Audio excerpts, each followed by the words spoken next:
Hello বন্ধুরা, কেমন আছো তোমরা? আশা করি ভালো আছো। দেখো, সকাল সকাল আমি স্নান করে রেডি হয়ে গেছি। আর আজকে মন্দিরে যাচ্ছি আমি। আমি তো প্রত্যেক মাসেই যাই শনিবার করে। তো আজকে যাচ্ছি। এই যে ঘর থেকে বেরিয়ে পড়লাম। তো সকাল সকাল শরীরটা বিশেষ ভালো নেই, তাও এটা তো করতেই লাগবে। এটা আমার প্রত্যেক মাসের ডিউটি। তারপর মনসা মায়ের কাছেও আমি দেই শ্রাবণ মাস করে। তাই বেরিয়ে পড়েছি। বৃষ্টি হচ্ছে, দেখো রাস্তা ভেজা। এখন অবশ্য হচ্ছে না বৃষ্টি। তো মন্দিরে প্রণাম সেরে আমি এখন বেরিয়ে পড়লাম মন্দিরের উদ্দেশ্যে, আরেক মন্দিরের উদ্দেশ্যে।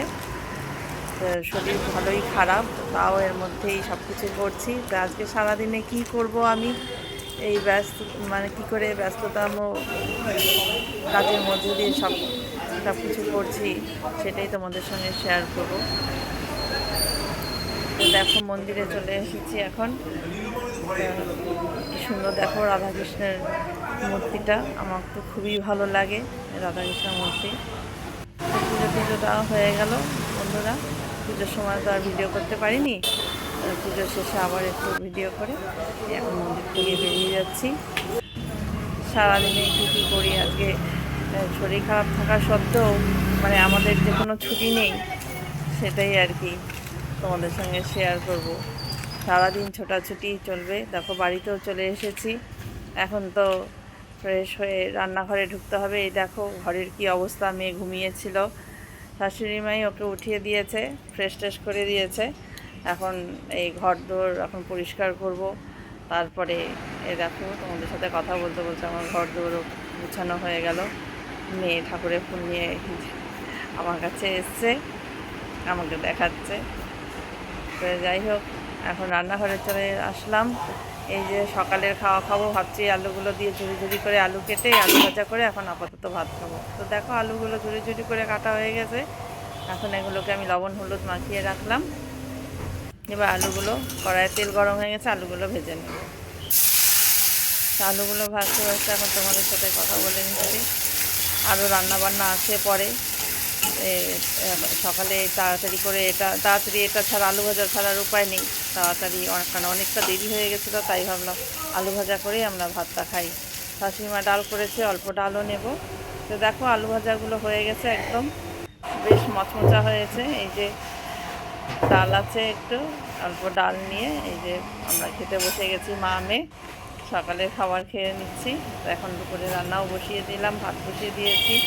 ধোকা রান্না করব আজকে, যেহেতু শনিবারে নিরামিষ খাই না, কিন্তু মাছটাও খেতে ইচ্ছা করে না। তাই বললাম যে ডাল রান্না করো শাশুড়িমাকে, আর আমি ধোকা করব আর আলু বটবটি ভাজা করবো।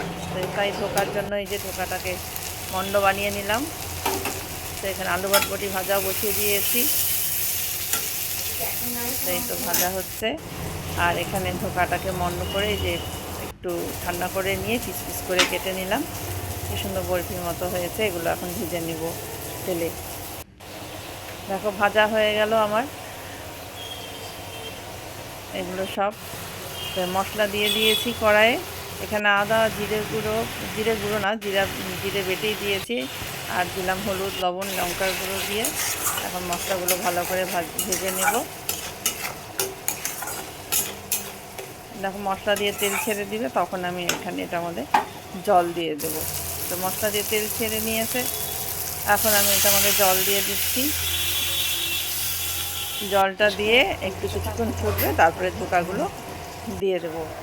জলটা ফুটে এসেছে, এখন আমি এই ধোকাগুলো এর মধ্যে দিয়ে দেবো। আগে যদি ধোকা দেওয়া হয় তাহলে সব ধোকাগুলো গলে যাবে, তার জন্য ধোকাগুলো পরেই আমি দিলাম। তো একটু নেড়ে চেড়ে এর মধ্যে একটু এখন গরম মশলা দিয়ে দেবো। গরম মশলা এখন দিয়ে দিচ্ছি। তার আগে একটু ঘিও দিয়ে দিয়েছিলাম আমি নিরামিষ। তো দেখো, আমার রান্না কমপ্লিট। এখানে ভাত আছে, এখানে আলু বটবটি ভাজা আছে, ডাল আছে, মুগ ডাল এটা, আর এই ধোকা রান্না আমাদের কমপ্লিট। এখন মেয়েকে স্নান করাবো। রান্নাবান্না কমপ্লিট হয়ে গেছে। এখন মেয়েকে স্নান করাবো। মেয়ে তো টিভি দেখতে ব্যস্ত। ওই দেখো, ওই নরসীমা দিয়েছে, ও ছোটো মোবাইলে ভিডিও করছে টিভির থেকে। কি অবস্থা, ওর এত ভালো লাগে বইটা। বন্ধুরা, মেয়ের স্নান হয়ে গেছে, এখন মেয়ে তো কথা শুনছে না। পেরে নিয়েছি। তারপর তা এখন মেয়েকে স্নান টান করিয়ে এই যে আবার দুপুরে খাবার নিয়ে বসে পড়েছি। তো ভাত বেড়ে নিয়েছি এখানে দুজনের, শাশুড়ি মার আগেই খাওয়া হয়ে যায়, তাই মেয়ে খাচ্ছে আমি খাচ্ছি, দুজনে মিলে খাওয়া দাওয়া করে একটু রেস্ট নিয়ে আবার বিকেলে দৌড়াদৌড়ি আছে। বিকেলে আবার মেয়েকে আর্টে নিয়ে যেতে হবে, মানে রেস্ট নেই আমাদের আর কি। তাই একটু বসে শান্তি মতো খেয়ে নিয়ে একটুখানি শুয়ে বেরিয়ে পড়তে হবে। তো দেখো বন্ধুরা আবার বেরিয়ে পড়েছি। এই যে মেয়ে গোল গোল করে ঘুরছে, আমরা মন্দিরে প্রণাম সেরে মেয়েকে নিয়ে বেরিয়ে পড়লাম আর্টে। এই আর্টে যেতে হয়, দিয়ে কোনো কোনো সময় ওখানে বসেও থাকি, আবার কোনো সময় আর্টে দিয়ে ওখান থেকে আবার বেরিয়ে একটু বাবা বাড়িও যাই। এই যে আমাদের মেয়ের আর্টের ছিল, ওখানে একটা মায়ের মন্দির আছে, খুব সুন্দর মন্দিরটা। তো আর্টের এখানে চলে আসলাম আর্টের ক্লাসে। এই তো মেয়েকে আর্টে ঢুকিয়ে দিয়ে ভাবছি আজকে একটু বাবার বাড়িতে যাব। অনেক দিন যাওয়া হয় না, শরীর ভালো না, অনেক দিন হয়ে গেছে বাবার বাড়িতে যাই না। তো এখন বাবার বাড়িতে যাচ্ছি।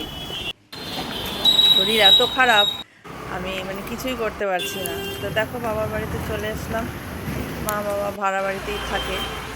তো আমার বাবার বাড়ি এই যে, এখানে আমি এখন কিছুক্ষণ বসবো, বসে তো এই তো বসলাম বাবার বাড়িতে বসে। এখন আমার আবার চলে আসলাম, মেয়েকে আনতে যেতে হবে। তো মার্কেটের মধ্যে দিয়ে যাচ্ছি, বেশ ভালো লাগছে, সব দু সাইডের দোকান, সব জিনিসগুলো দেখতে দেখতে খুবই ভালো লাগছে। তো দেখতে দেখতে আমি আবার চলে গেলাম মেয়েকে আনতে আর্টের ওখানে। অনেক রাত হয়ে গেছে, দেখো মেয়ের এখনও আর্টই হয়নি, এত রাত হয়ে গেছে। ওই যে মেয়ে বসে আর্ট করছে, তারপরে এই তো কিছুক্ষণ বসলাম, তারপর আবার মেয়েকে নিয়ে বেরিয়ে পড়লাম। সারাদিনের এই ব্যস্ততার মধ্যে কাটলো শরীর খারাপ সত্ত্বেও, সেটাই তোমাদেরকে শেয়ার করলাম। আজকের মতো এখানে ভিডিওটা শেষ করছি, টাটা।